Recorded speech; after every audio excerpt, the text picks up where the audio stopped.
সমাজ সংসার তাতে আমার কি? আমি শুধু জানি মায়ের চেয়ে বড় এই দুনিয়ায় আর কেউ নেই। আর তাই তো মায়ের আদেশে পরশুরাম তার বাবাকে হত্যা করেছিলেন। আর সেই মায়ের আদেশকে পালন করতে আমি আমার নিজের বিবেক মনুষ্যত্বকে ভুল করে ওই নরকে যেতেও রাজি। তারপরে হিসাবটা কি হবে দাদা? তোর জ্ঞানের ছাপড়ে বন্ধ কর। মনে রাখিস আমি অশঙ্কর একটা দুরন্ত ঘূর্ণিঝড়।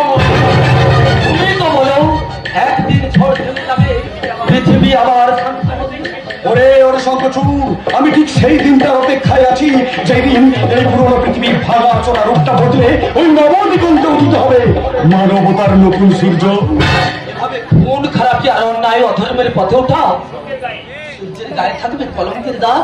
সেটাও আমি আমার বুকের রক্ত দিয়ে মুছে দেবো শঙ্কচূড়, কিন্তু তার আগে এই সমাজের ভিতটা ধরে আমি নাড়া দেব। আর তার জন্য চাই এই শক্তি দাদা, আর সেই শক্তি জগাতে চাই সেই সংযোগনী সুধা। এই জন্য না তোকে আমার এত ভালো লাগে। এই ভালো লাগাটাই ফিকে হয়ে যাবে দাদা যখন জানবে কত রাতের অতিরিক্ত সার গোটা নেই, আগুন লাগাতে দিয়ে পুলিশ চপে ফেলে ফেলেছে। আরে তাই নাকি? আগুন লাগলে পালাবার সময় পুলিশের সামনে পড়ে যায়, কোনো উপায় না দেখেই দুজন পুলিশকে ফোন করে গা ঢাকা দিয়েছে ঠিকই, কিন্তু সালা বিশাল মল্লিক বোধহয় আমাকে চিনতে পেরে গেছে। আরে তাতে এত উতল হওয়ার কি আছে? ধর গলাটা একটু ভিজে রে। তো দাদা সব কিন্তু আমার বাস করে এই দুরন্ত ঘূর্ণিঝড়। এদেশের পুলিশ প্রশাসন, নেতা মন্ত্রী আমলা সবার চোখে ধুলো দিয়ে আইন আদালতকে বুড়ো আঙুল দেখিয়ে এগিয়ে যাওয়াটাই আমাদের কাজ। কি হবে দাদা? মারা যাবে। আর সেই খবরটা টিভি রেডিও সমস্ত সংবাদে বলবে। আর এলাকায় এলাকায় শোক সভা শোক মিছিল হবে। সে কি জানেন এত দূর পথ পার হয়ে এসে শেষে কিনা শোক মিছিলে পা মেলাতে হবে? আরে তাই কি কখনো হয় না? তুমি ওই আনন্দের বন্ধুধারা, তাই তুমি যেখানে থাকবি সেখানে তো আনন্দের ঝর্ণা বইবি। আমার উপর তোমার এতখানি বিশ্বাস? বিশ্বাসের অমর্যাদা যখন করবি তখন তো বিশ্বাস করতেই হবে ডার্লিং। তাহলে কি এখন দাদা আমরা যাবি? নিশ্চয়ই। তার আগে অতুল্লা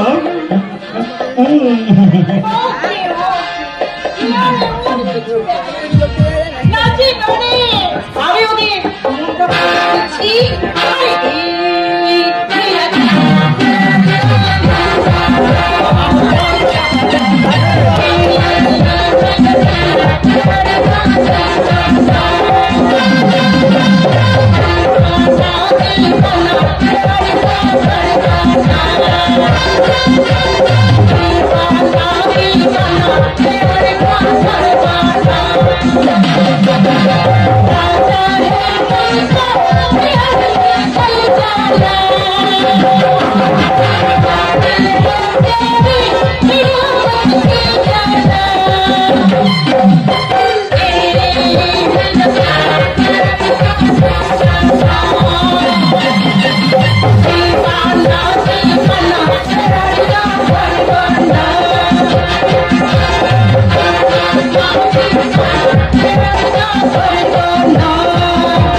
চমৎকার।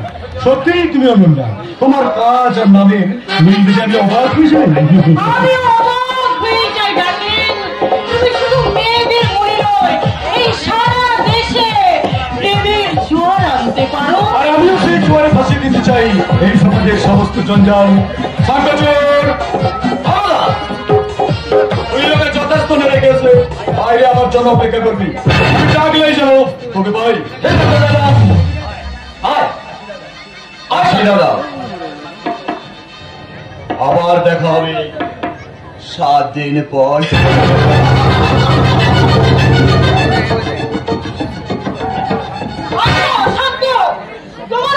কি সাক্ষীগুলো? সঙ্গী নয়, ওরাই আমার মর্ম। আর আমাকে যে কোনো বিপদ থেকে রক্ষা করা ওদের ধর্ম, কর্ম। কিন্তু তুমি তোমার কাছে ব্যর্থ কেন না? কি বলছো তুমি? আমি হ্যাঁ, রূপককে এখনো তার বাবার বিরুদ্ধে কথা বলতে পারবে। সে এখনো তার বাবার সমস্ত কর্মে আগের মতোই সহযোগিতা করছে। আর কয়েকদিনের মধ্যেই তোমার চেষ্টার সঙ্গে আমার বুদ্ধিটাও যোগ করে নাও। চলো, তুমি যে কোনো খাবারের সঙ্গে ওকে হেরোইনের নেশা ফেরাও। আর সেই নেশার ফলে ও যখন খুন হয়ে থাকবে তখন ওকে দিয়ে যে কোনো কাজ তুমি সহজেই করে নিতে পারবে। আমি কিন্তু সহজে ছেড়ে দেবো না সন্দেহবাবু। কাকে স্যার? আপনার সঙ্গে ওই কাল কাউটি নামক ছেলেটি। আমার সঙ্গে? আরে আপনি হাসালেন দারোগা বাবু, ও আমার সঙ্গে হতে যাবে কেন? মাঝে মাঝে ওকে আপনার সঙ্গে দেখা যায়। চলার পথে অনেক কুকুর আমার পেছনে পেছনে যায় অফিসার। আমি বলে ওই কুকুর যদি কাউকে কামড়ায় সেই দায়টাও আমার নয় অফিসার। আমি তো বলছি না। দেখি আপনি এখানে? আসতেই পারি, কারণ অশান্ত আমার প্রিয় বন্ধু। ও আইসি। কিন্তু সেদিন আপনার কথাবার্তা শুনে আমার মনে হয়েছিল যে কুশল বাবু আমার কেউ নয়, আগে ছিল না, এখনো নেই। আমি সরাসরি মিস্টার সিং। প্রশান্ত বাবু খবর আছে রতিকান্ত বাবুর গোডাউনে কাল কয়েকটা আগুন লাগিয়েছে। আমি ভালো করেছি, না হলে ভালো হয়েছে আর কি। কারণ ওই কালো বাজারিদের গোডাউনে যতই আগুন লাগবে ততই তো দেশের পক্ষে মঙ্গল। শুধু তাই না, আরো দুজন পুলিশকে ফোন করেছে। আরে তাতে কি হয়েছে? এখন তো অমুকবাদী, তমুকবাদী, উগ্রপন্থী, মাওবাদী সবাই তো মনের আনন্দে পুলিশকে ফোন করছে। তাদের যদি কিছু না হয় ওই বেচারাই বা শুধু শুধু। আপনি কালঘাটের কাজকে সাপোর্ট করছেন? তা নয় অফিসার, তবে বিরোধিতাও করছি না। আপনি আমার সঙ্গে থানায় চলুন। আমার অপরাধ অসামাজিক কাজে মদত দেওয়ার অপরাধে আমি আপনাকে অ্যারেস্ট করলাম। বললাম অ্যারেস্টিং। দেবীমায়ের এলাকায় দাঁড়িয়ে তার ছেলে গায়ে হাত তোলার অধিকার আপনাকে কে দিয়েছে?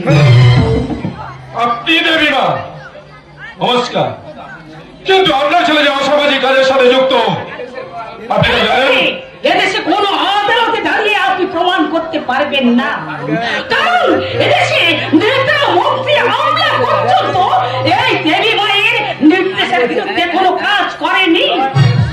জয় জয় মা এলোকেশী, জয় মা এলোকেশী। এই অল্প সময়ে এতখানি প্রভাব বিস্তার করলেন কি করে? কি বলতে চান আপনি? বলতে চাই সেদিনের উমা আর আজকের দেবীমার মধ্যে প্রভেদ কত। আপনি দারোগানিশ্বর বললেন দীর্ঘ 25 বছর পর আবার এই জয়পুর থানায় আমি ফিরে এসেছি। আসতে তো হবে, আসতে তো হবে, না হলে বোনের হাতে দ্বিতীয়টা ফোঁটাটা নেবে কেমন করে? দাদা, দ্বিতীয় দিন আমার আশ্রমে ফোঁটা নিতে তুমি আসছো তো? কেন দাদা, আমি কি এতই অপরাধী? কেমন না, সেদিনের শয়তানের পাতা জাল থেকে আমি তোকে উদ্ধার করতে পারিনি। অনুশোচনা অশ্রু জল ফেলে আমি শুধু আবার আজ বলছি সেই শয়তানের উপযুক্ত শাস্তি তুই দিবি। চলে শোনো, আজ তোমাকে বলতেই হবে না, কে সেই শয়তান যার জন্য তুমি 14 বছর বিনা বসে জেল কেটেছ। না অশান্ত, সে কথা জানার এখনো সময় আসেনি রে বাবা। কবে আসবে সে সময়? আমি মারা যাবার পর? এই কথা শোনার পরেও আপনি নীরব থাকবেন? মা হয়ে ছেলের মৃত্যুর কথা শুনতে আপনার বিষাদ লাগছে না? কারণ সবার আগে আমি চাই শরীর পতন। তাই সেখানে কোনো দয়া, মায়া, মমতা কোনো কাজ করে না আর করবে না কোনোদিন। জয় মা, জয় মায়ের লোকেশী। শোন অশান্ত, সব প্রহেলিকার অবসান করতে তুই তোর আপন কর্মগুলো করে যা বাবা। ওই সমাজের উপর দিয়ে আঘাত ফেলে তুই তাদের ছিন্ন বিচ্ছিন্ন করে দে, আর মানুষের জীবনগুলোকে তুই দুর্বিষহ করে তোল। আর সবার শেষে সমস্ত ক্ষমতার অধিকারী ওই অতিক্রান্ত সার সুখের সংসার থেকে ভেঙে তছনছ করে তুই টেনে নামিয়ে তোর মায়ের পায়ের তলায়। আর তারপর তখন তোর মনে সব দ্বিধা দ্বন্দ্ব সব কিছু অন্ধকার ত্যাগ করে তুই দেখতে পাবি এক নতুন সূর্য উদয়। আর খুঁজে পাবি তুই তোর পিতৃ পরিচয়। তার আগে তোর এই মায়ের আদেশই হবে ধ্যান ধ্যান একমাত্র কর্মফল। জয় মায়ের বেশি, জয় মায়ের বেশি। মা, কিন্তু একটা কথা দিয়ে জানতে চাইছি, সত্যি করে বলো তো অনুনা, ওই কর্নেল একে বিশ্বাসের ছেলে কুশল তোমার কে? কেউ না, কেউ না, কেউ না। আমি তোমাকে অনুরোধ করে বলছি অশান্ত, দয়া করে ওই নামটা তুমি আমার সামনে উচ্চারণ করো না। তাহলে তো বুঝতেই হবে ওই কুশলই তোমার অতি আপনজন। তার মানে কি বলতে চাইছো? মানে রাগে বা অভিমানে অতি আপনজনই হয় মানুষের সবচেয়ে বড় শত্রু। না না না, I hate you, I hate you. Okay, তাহলে বরং তুমি তোমার কাজের দায়িত্বটা বুঝে নাও। শোনো,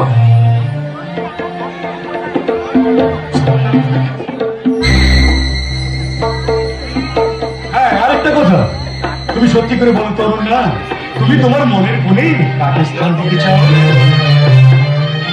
তোমাকে তোমাকে তোমাকে চাঁদ যদি ডুবে যায়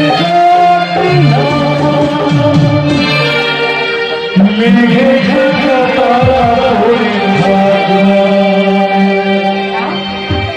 তুমি পাশে আছো যতদিন, তুমি যতদিন আছো পাশে পরিণামের ভাবনা।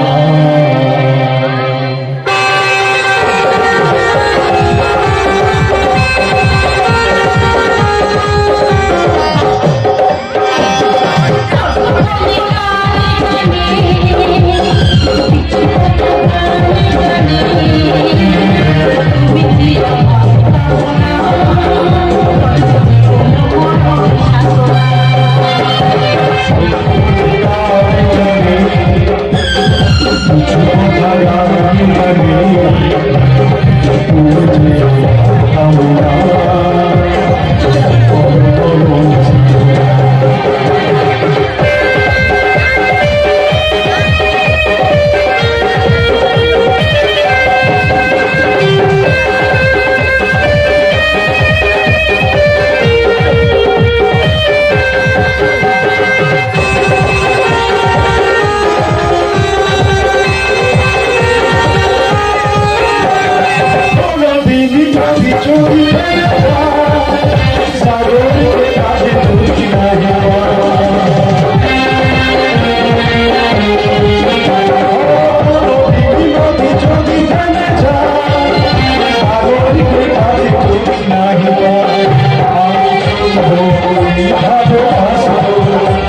সারা জীবন সততা নিষ্ঠার সঙ্গে দেশ সেবা করে কি আমার চরম পুরস্কার?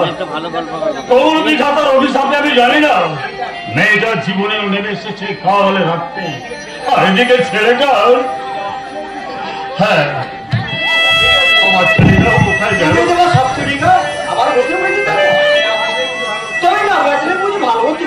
এই কথার অর্থ কি রমজান? আপনার আদরণী গৌরানী এই জয়পুরের মাটিতে পা রেখেছে, সে শ্লোকেই কুশলকে ছবল মারছে।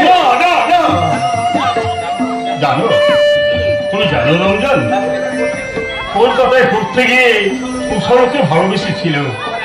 আমার একমাত্র স্নেহের সন্তানের কোমল প্রাণে আঘাত না দিয়ে ওদের ভালোবাসা আমি মেনে নিয়েছিলাম, মত দিয়েছিলাম ওদের বিয়েতে। কিন্তু কেন জানি না ওদের সেই ভালোবাসার বিয়ে কিছুদিনের মধ্যেই ভালোবাসাহীন তাসের ঘরের মতো ভেঙে গেল। সেটা আপনি জানলেও আমি জানি রমজান। হ্যাঁ চাচি, বড় লোকের মেয়ে জেদের বসে ভালোবাসার খেয়া চরিতার্থ করতে এক প্রকারে জোর করে কুশলকে বিয়ে করেছিল। কিন্তু কিছুদিনের মধ্যে জানতে পারে ওই কন্যাকে বিশ্বাসের আদর্শবাদী ছেড়ে কুশল ওই মেয়েটির মদ খাওয়া আর নাইট ক্লাবকে উদ্যান নাচ গানে সঙ্গী হতে পারবে না। আর তারপরেই তাকে আপনার গৌরানী তাকে ডিভোর্স করিয়ে অপমান করে তাড়িয়ে দিয়েছে। তার কথা কিছু বললো না? আশীর্বাদী দাদাকে এড়িয়েছে এইসব কাজ করেছিল। তার দাদা কিছুদিন পর জানতে পেরেছিল, কিন্তু তখন আর কিছুই করা ছিল না। এই নগ্ন সমাজ ব্যবস্থার মুখে পড়ে সবটুকু জ্যোতি হারিয়ে সে অন্ধকারে অন্যায় পরিণত হয়েছে। চাচা না, তাকে আমি এভাবে হারিয়ে যেতে দেবো না। এই কাদায় করে হাতি হলেও আমি কর্নেল একে বিশ্বাস, বিশ্বাসের পবিত্র আগে যেমন ছিল আজও ঠিক তেমনি আছে বাবা। এই নগ্ন পৃথিবীর কোনো মলিনতা তাকে স্পর্শ করতে পারেনি। তোর বুকে জমে থাকা ওই কান্নার পাহাড় আমি বইতে পারবো বলেই ঈশ্বর তা আমাকে দিয়েছেন বাবা। কিন্তু সেই কান্না তুই একা বুকে বয়ে বেড়াবি কেন? এটাই আমার বিধে লিপি। নইলে দেবতার মতো বাবা আর ফুলের মতো মিষ্টি সুখের চমৎকার।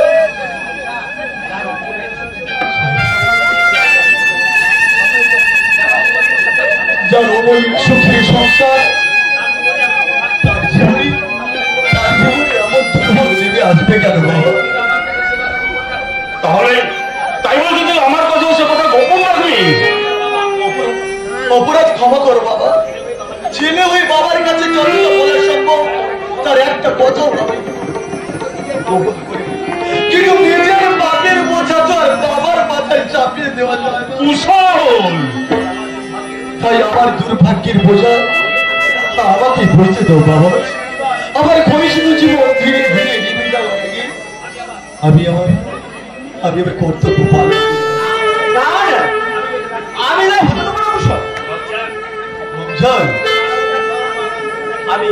আমি তো চরম লাঞ্ছনাকারীকে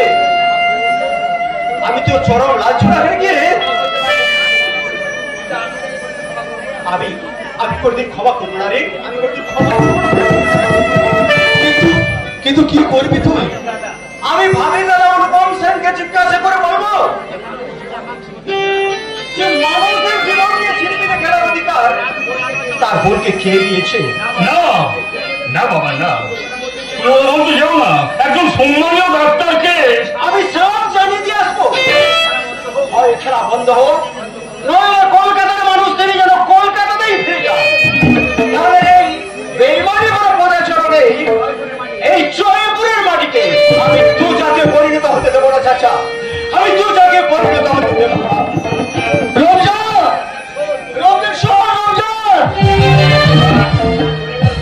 তোকে আর কিছুই বলে চলে যাবে। আর সবকিছু বুঝে ও খুবই ঘেটে রাখতে চাইছে।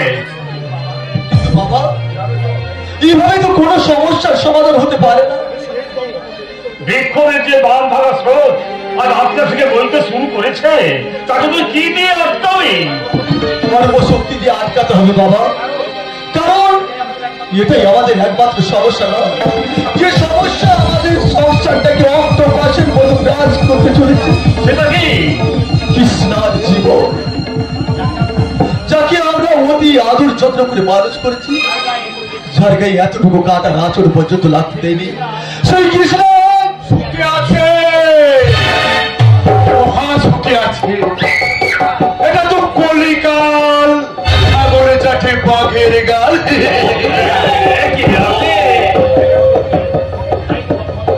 তাই কতদিন সুখে থাকবে বলা সেটা মুশকিল। এলাম আত্মীয় বাড়ি তো, তাই এলাম, কিন্তু ঠিক মতন তো আপ্যায়ন পাচ্ছি না। বসুন। আমি আপনার জন্য কি করতে পারি? কিছুই না, কিন্তু অনেক কিছু করতে পারি। করবেন কি আপনি বলুন? 7 দিন না হলে বাবা নিশ্চয়ই করবে। শুনুন শুনুন বেআইন সাহেব, আপনি নিশ্চয়ই জানেন যে আপনার কুলক্ষণ নামের জন্য আমার ছেলে আজ পাগল। নিশ্চয়ই এটা আকাশের ধ্রুবতারার মতন সত্যি। আপনার সেই অলক্ষী মেয়েকে কিছুদিন আমার বাড়িতে রাখা সম্ভব নয়। কি বলছেন আপনি? তাহলে কি আপনি তাকে তাড়িয়ে দেব? কি বলছেন? এই তো কলিকা, ছাগলে চাটে বাঘের গাল। তবু আমার কাছে আমার ছেলের চেয়ে নিশ্চয়ই তোমার বোনের দামটা বেশি নয়। হ্যাঁ, তাড়িয়ে না দিয়ে রাখতে পারি, তবে একটা শর্তে। শর্ত? হ্যাঁ, শর্তে। শুনুন বেআইন সাহেব, আগামী ইলেকশনে আমি ভোটে দাঁড়াবো বলে মনস্থির করেছি। তাই আমি চাই আপনি আমার প্রতিটি জনসভা আমার গুণকীর্তন করে এই মঞ্চে দাঁড়িয়ে বক্তব্য দেবেন। কি করে সম্ভব? আমি আরে তুরুষ, ওই জুড়ে বলে কলিকা, ছাগলে চাটে বাঘের গাল। বলে মেয়েটা কি পথে পথে ভিক্ষে করলে ন্যায় নীতি আদর্শ ধুয়ে জল খাওয়াবেন? আবার একটু ভাবতে সময় দেন। ভাবুন ভাবুন ভাবুন, বাপ বেটা বসে বসে ভালো করে ভাবুন। আর কারণ কথাই বলে, ভাবিয়া করিও কাজ, করিয়া ভাবিও না। আর ভাববার সময় মেয়েটার চিন্তা মাথায় রাখবেন। চলবে, আজকের আমি খালি হাতে এসেছি, এর পরের দিন 20 নম্বর হাঁড়িতে করে বেশি করে মিষ্টি নিয়ে আসবো। এটাই বলে রাজনীতির এমন চাল, ছাগলে চাটে বাঘের গাল।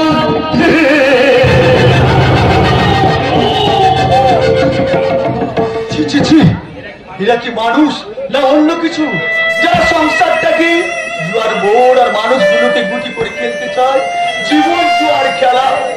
হ্যাঁ রে কুশল, খেলাই তো জীবনের অতি মানব। আর আমরা তো হতে পারিনি বলে অনেক প্রাক্তন সেনা অফিসার হয়েও মানুষের পায়ে ধরছে। আর তোর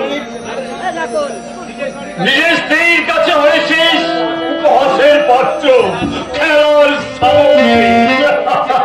এমনি উপহাসের পাত্র হয়ে তোমার পদযুগল জড়িয়ে ধরে আমি বেঁচে থাকতে চাই না।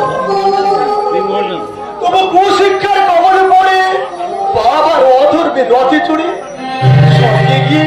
স্বর্গে গিয়ে আমি অতি মানব হতে চাই না বাবা।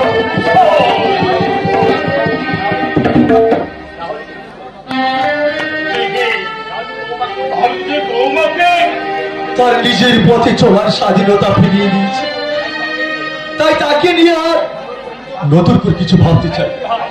তাই যদি হয় তাহলে যে কোনো জীবন থেকে যে বৌমাকে উদ্ধার করিস কেন? ওটা আমার মানবিক ধর্ম, আর তোমার দেওয়া শিক্ষার মর্যাদা রক্ষা করা কথাটা তুই এমনি করে ভাবিস? তাতেই আর কি লাভ হয়েছে বাবা? আমার একমাত্র বোন কৃষ্ণা শয়তানের যুক্তরাষ্ট্রে মাথা দিয়ে আছে। আমি অন্যের সঙ্গে আপোষ না করলে বলি তার অনিবাস। না বাবা না, তা আমি কিছুতেই হতে দেবো না। এর উপযুক্ত বিয়ে আমি করবই। কিন্তু কি হবে? সব কিন্তু অবসর ঘটিয়ে কৃষ্ণার জীবনের সুখের তরিকে আমি তীরে নিয়ে আসবোই বাবা। আদর্শভাবে পিতাকে ভাই বোনের ব্যর্থ জীবনের অশ্রু দ্বারা আমি বেঁচে যেতে দেবো না বাবা। তুই কি পারবি এই সত্য জ্ঞান ধর্মকে প্রতিষ্ঠা করতে? বল না বাবা। অধর্মের দীপশিখা প্রজ্বলিত হতে দেব না বাবা। জীবন যন্ত্রণার বীজঙ্কুরিত হয়ে কচি কিশোরই থেকে ময়ূরে পরিণত হয়েছে। তাই বিরক্ত মানব যন্ত্রণার চাওয়া পাওয়া সব বিলীন হয়ে গেছে। জীবনের যা কিছু ভুলের সাগরে গেল ভেসে, পেলাম না কিছুই আমি পৃথিবী তোমাকে ভালোবেসে। জীবনের যা কিছু ভুলের সাগরে গেল ভেসে, পেলাম না কিছু পৃথিবী তোমাকে ভালোবেসে। জীবনের যা কিছু ভুলের সাগরে গেল ভেসে।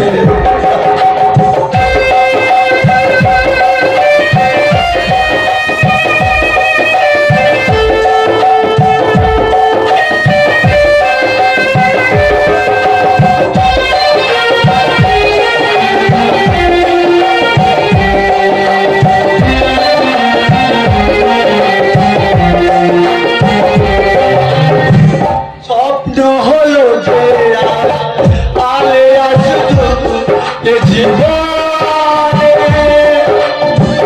আলোকের চলো রাতে তারার বেলা দয়াতে।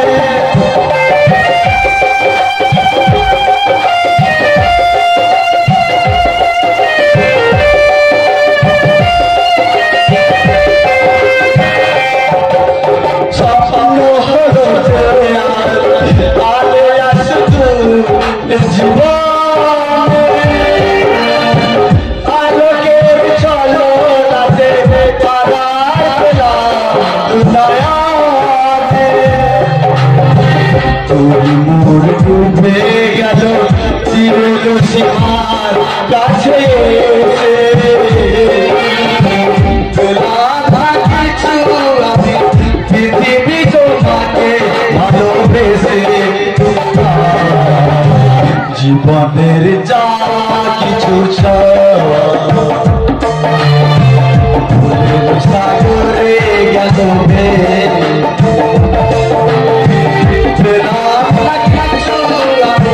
পৃথিবী তোমাকে ভালোবেসে। জীবনের যা কিছু ভুলের সাগরে গেল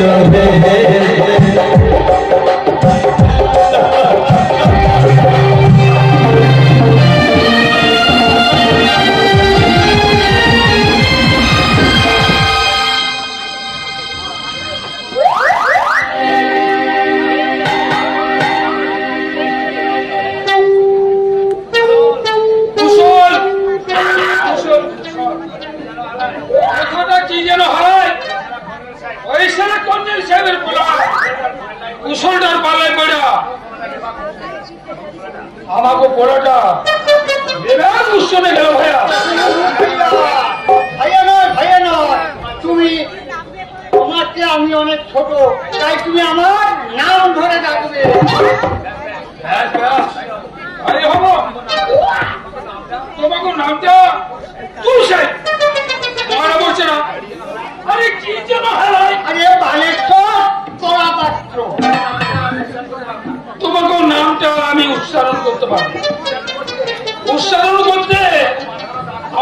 বাঁধানো দাঁতগুলো খুলে যেতে পারে, আর যদি খুলে যায় বাঁধানোর লগে কিছু পয়সা দেবে তো? কেন দেবো না? দাঁত খুলে গেলে পয়সা আমাকে দিতে হবে।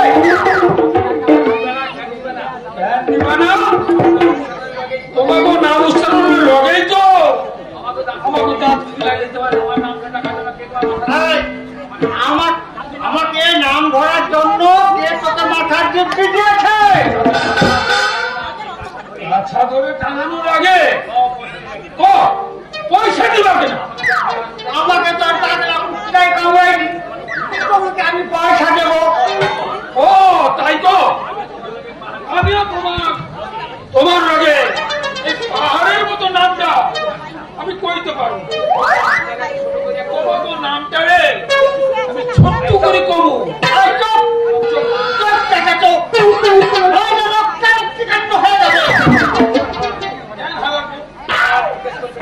আবার জিজ্ঞেস করছো কেন?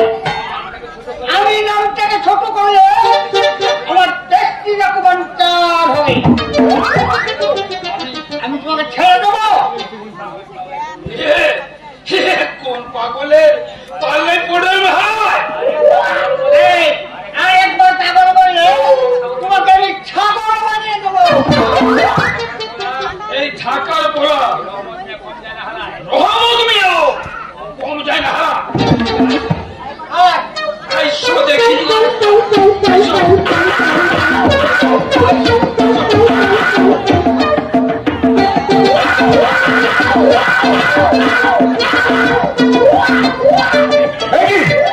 আপনারা কি করছেন? হাসপাতাল চত্বরে মারামারি করছেন? আপনি কোন ডাক্তার বাবু? আমি বাংলাদেশের পড়া বলে আমি মানুষ নই?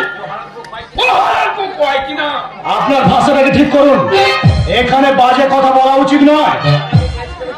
সারাকে বেশ করে বকে দি, সারা বাংলাদেশের মুখ হয়। আপনিও চুপ করুন। বলুন, আমি আপনাদের জন্য কি করতে পারি? আমি যখন এই দেশের মানুষ, তাহলে ডাক্তারবাবু আমি আগে বলি। হ্যাঁ বলুন। আমার বউটা চিৎকারিয়ে বাড়ির তিন সীমানায় কাকিলো বসতে পারে না। তার জন্য আমি কি করতে পারি? সব পারেন ডাক্তারবাবু, আপনি তো সব পারেন। আপনি অপারেশন করে তার গোড়া থেকে ভোকার শেপটাকে সব জায়গা বন্ধ হয়ে যাবে। কি বলছেন আপনি? এটা কি সম্ভব নাকি? অগো ডাক্তার বাবু সম্ভব। আপনি তো পা কাইটা হাতে সেলাই করে দিতে পারেন, আপনি তো পাগলকেও ভালো করে তুলতে পারেন, আবার ভালো মানুষকেও পাগল করে তুলতে পারেন। দয়া করে চুপ করুন।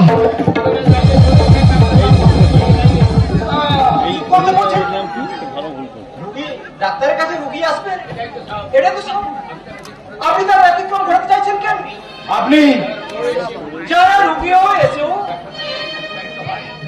ডাক্তারের কাছ থেকে বিতাড়িত হয়, আমি তেমনি এই জয়পুরবাসী রমজান আলী। ফিরে যাও আব্বাজান, ফিরে যাও, ফিরে যাও বালেশ্বর ভাই।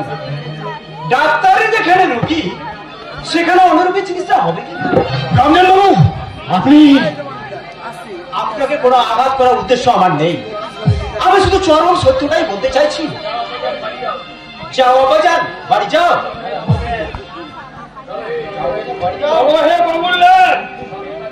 সব বিবাদ হইলা এখান থেকে আমরা চলে যাই। বাবুর চামচার মুখে লজ্জা পেয়ে আমি পাইনি। একসঙ্গে করে যাই।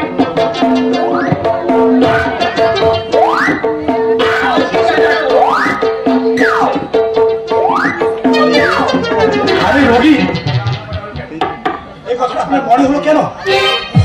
আপনার মুখ, আপনার অভিব্যক্তি দেখি রমজান বাবু, যিনি নিজের বাড়িকে রোগমুক্ত করতে পারেন না, তিনি অন্ধরূপী সারাবেন কি করে? আমার বাড়িতে রোগী আপনার বিকৃত মনা বোন অনন্যা দেবী কি করেছে? কি করে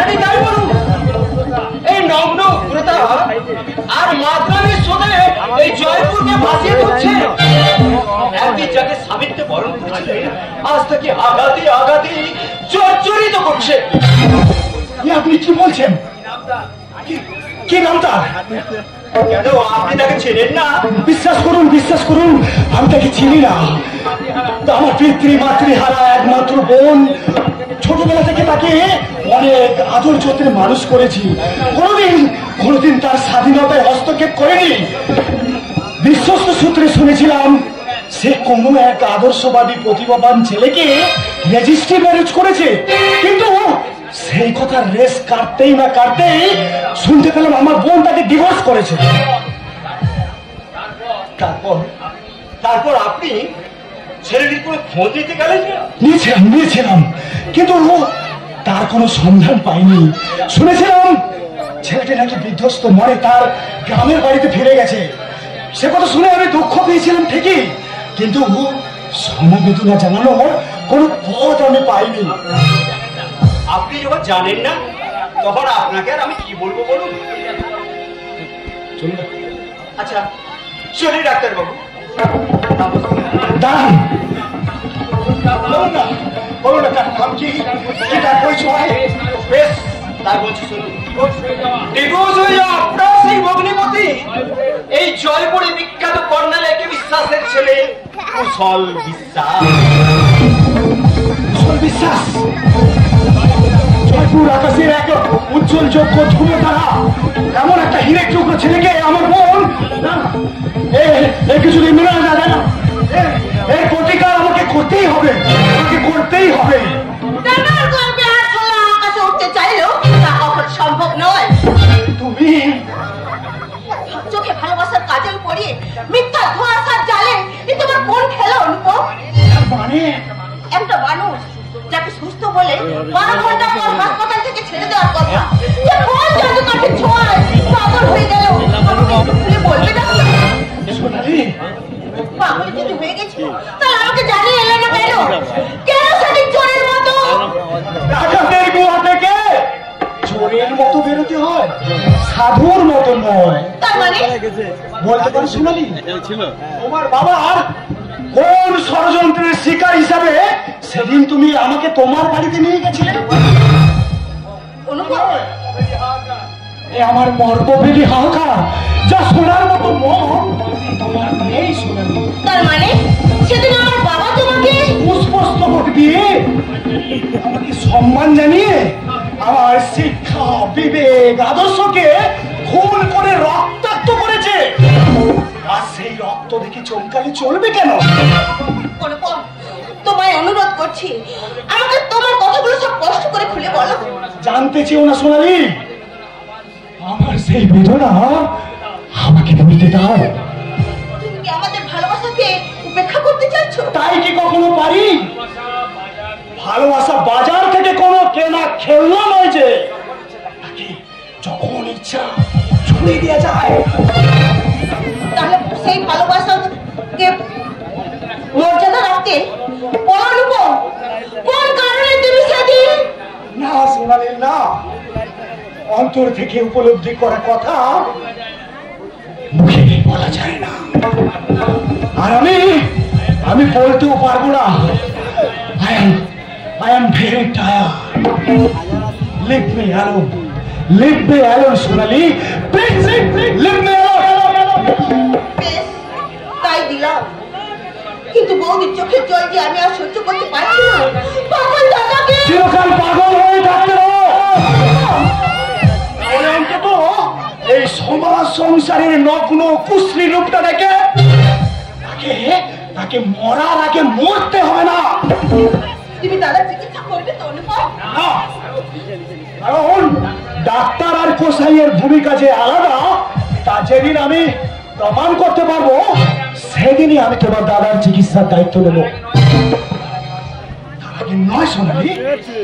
বেশ, আমি চলেই যাচ্ছি। জানি না কোন অপরাধের শিকার হয়ে তুমি আমাকে উপেক্ষা করছো।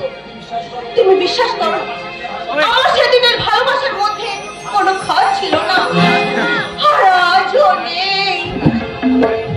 চার বেলা পিছু থেকে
সকলের অন্তরাত্মা আজ ডুকরে ডুকরে কাটছে।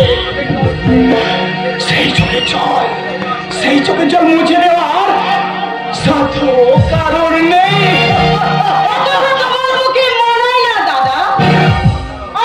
তুমি একজন বিলেত ফেরত ডাক্তার। আমার 4টে পাও নয় আর 10টা হাতও নয়, আমি আর 5 জনের মতো, আমিও একজন সাধারণ মানুষ। এই জন্যই তোমার কিচ্ছু হলো না দাদা। উচ্চ শিক্ষিত হয়েও যে শিক্ষার মাথায় তুই পা তুলে দিয়েছিস, সে শিক্ষার গরব তো না করাই ভালো। কি বলছো দাদা তুমি? আমি শুধু আমার নয়, আমাদের বংশের মর্যাদাটুকু তুই মাটির সঙ্গে মিশিয়ে দিয়েছিস। তুমি অকারণেই আমাকে বকাবকি করছো দাদা। তোমার অপছন্দ আমার এই মডার্ন দেশ আর মদ খাওয়া, আরে এই দুটোকে বাদ দিয়ে দিলেই তো আমি এই ভারতবর্ষের একজন আদর্শ নারী। ভারতবর্ষের আদর্শ নারীরা কি তার স্বামীকে দুপায়ে মারিয়ে চলে দাদা? তারা কি পোশাক বদলানোর মতো স্বামী বদলায়? দাদা কি বলতে চাইছো তুমি? কুশল বিশ্বাসকে তার সঙ্গে তোর কতদিনের পরিচয়? তার সঙ্গে আমার কোনো সম্পর্ক নেই, ছিল না কোনো। এই তোর স্বাধীনতা, এই তোর শিক্ষা দীক্ষা, যে নিজের স্বামীর সম্পর্কে। কুশল বিশ্বাস আমার স্বামী নয়, আমার স্বামী হওয়ার কোনো অধিকার তার নেই। তাহলে কেন তাকে ভালোবেসে বিয়ে করেছিলি? কেন একটা সহজ সরল নিষ্পাপ যুবককে এমনি ভাবে প্রতারণা করলি? এতে প্রতারণা করার কি আছে? তখন ভালো লেগেছিল, তখন আমি তাকে বিয়ে করেছিলাম। এখন ভালো লাগেনি, আমি তাকে ডিভোর্স করেছি। কারণ ওর মতো আদর্শের গঙ্গা জল দিয়ে আমার মতো আধুনিকা নারীর পূজা হয় না। তাই বুঝি মদ খেয়ে মাতাল হয়ে এই কুরুচিপূর্ণ পোশাক পরে সারা জয়পুর ঘুরে ঘুরে নর্দমার জলের মধ্যে তুই বিষাক্ত কীট খুলে আমি এমন একজন ছেলেকে খুঁজে বেড়াচ্ছি যে হবে আমার মতো দুরন্ত রেশের ভরা, যার নেশা হবে পুরা নারী আর তার মানে কুশল বিশ্বাসের মতো একটা পরোপকারী ছেলে আমার জীবনে ওটা প্রচক্র হয়ে গেছে। তাই ওই নিয়ে মাথা ঘামানোর মতো সময় আমার হাতে নেই। হাতে আসবে, আর সেদিনটা বেশি দূরে নয়। কারণ কুশলের মতো একটা দেবতুল্য ছেলেতে যার মন ভরে না, তার জীবনে আকার নেমে আসবে, তার শেষ সম্ভব হবে চোখের জল। শুধু আচ্ছা হয়ে গেছে।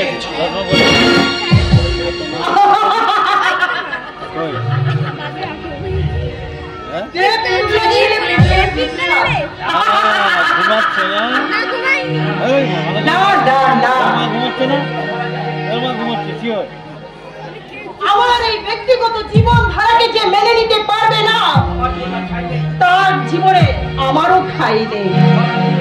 সব কিছুকে ভুলে আমি খুঁজে নেব আমার রঙিন জীবন।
জীবনের সার তুমি প্রভু গো আমার প্রণাম জানাই আমি চরণে তোমার চরণে তোমার চরণে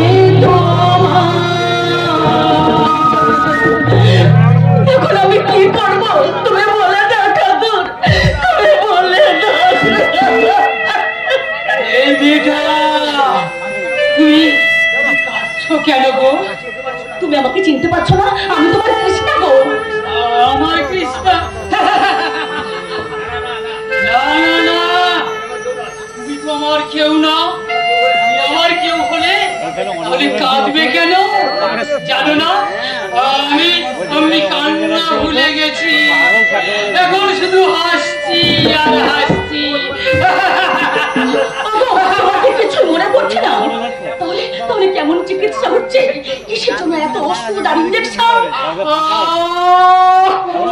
যন্ত্রণা, সহ্য যন্ত্রণা, আমি যে সহ্য করতে পারছি না।